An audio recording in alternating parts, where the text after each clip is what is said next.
Hey, what's going on, guys and gals? CheFPV here. Troy, ATXRC Productions, Zero Ground FPV, all that stuff. Coffee. So, it's been a interesting 24 hours or so in the FPV world, um, especially with all this Part 107 chit chat and chatter going around. So, there's a lot of discussions that I've heard and I've seen.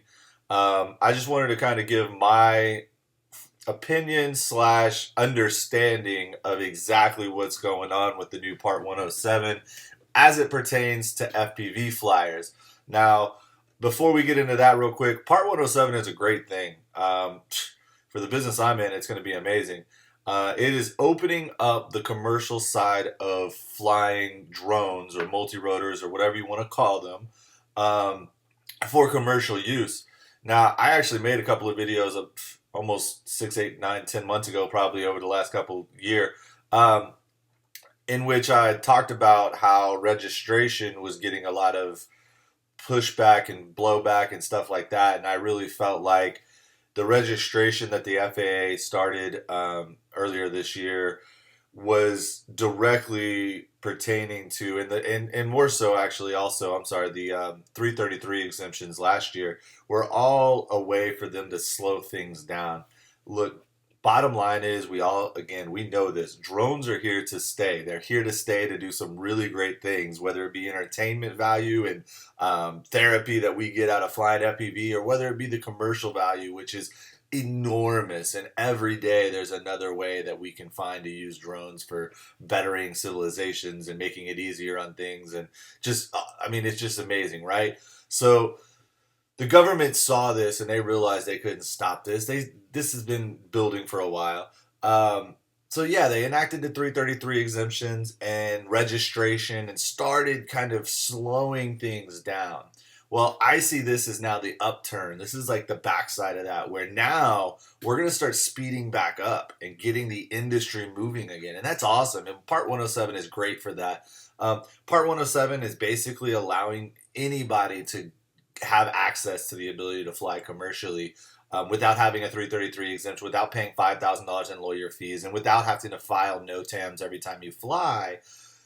There's now a way that you can go online, register, take an online test, and then schedule an in-person test at a testing center. Now, there's a little bit of studying involved, and you can then get a Part 107 license. You are literally getting a pilot license of sorts.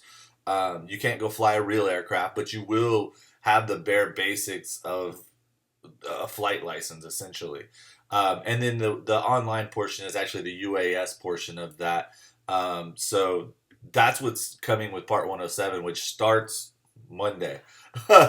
So that's awesome, right? Now, FPV guys, I'm sorry to get to you now, but this is what this is about. Listen, first of all, let's get some things out of the way.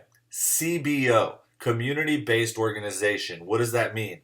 Exactly what it sounds like. It's a community-based organization like AMA. AMA is good because AMA is a community-based organization recognized by the FAA. In fact, they're the only CBO recognized by the FAA. What does this mean? This means that the AMA guidelines exempt you from any rules that Part 107 or the FAA might have that exempt CBOs. So, FPV flight and some other things above 400 feet and all that stuff is exempt if you're an AMA member following their guidelines and their rules. So, be an AMA member, follow their guidelines and rules, which, just so you know, does not mean you have to fly at a AMA field. AMA members can fly anywhere that model aircraft flight is not prohibited. Not prohibited, not prohibited. Anywhere not prohibited to fly a remote control aircraft, an AMA member can legally fly under AMA regulations and guidelines. Now, big huge shout out also, MultiGP, Chris Thomas, all the dudes there. Man, Jeff, Andrew, James, Chris, again, thank you for all the stuff that they do. They are known as a grassroots pilot organization.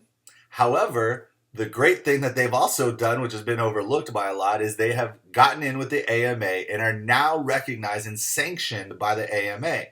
This happened a while ago. Chris has been working hard to make this happen. What does that mean? Well, guess what? That now means that AMA is a CBO, and therefore MultiGP falls under the sanctions of the CBO of AMA.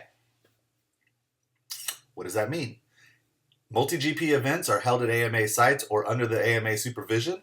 Therefore, they are exempt from Part 107. You do not need Part 107 to fly MultiGP events and win prizes, cash, money, and all that stuff.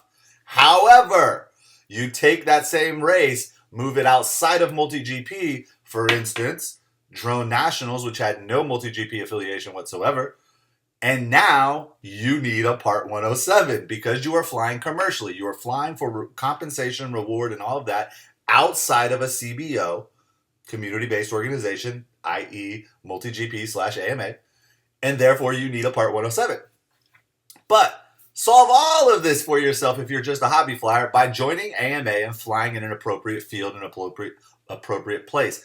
Does not mean an AMA designated field, a place where aircraft is not legally prohibited, as well as obviously safe flying and all the other small guidelines. Do all that, you're legit. You can fly FPV with a spotter and AMA and all. Again, I'm not telling you the rules. Go look at the rules at AMA. Aero Modelers, oh my gosh, Academy of Model Aeronautics.com. Yes, on the bottom of the screen, right there. Go check it out. Follow the links, all that stuff. Go look at FAA.gov. Sorry, it's early morning, guys. I just got up and I just wanted to make this video for you guys. Check that out. But like I said, let's not freak out. Part 107 is good. The entire skies at some point in the future will be covered with autonomous flight of some sort. We've got to prepare for that, guys. I mean, I know that sounds ridiculously silly, but it's true.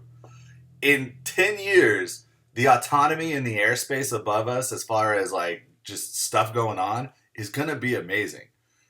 And yeah, you're going to need like some sort of identifiers and some sort of way to be able to fly and take accountability in that traffic. I mean, think about this.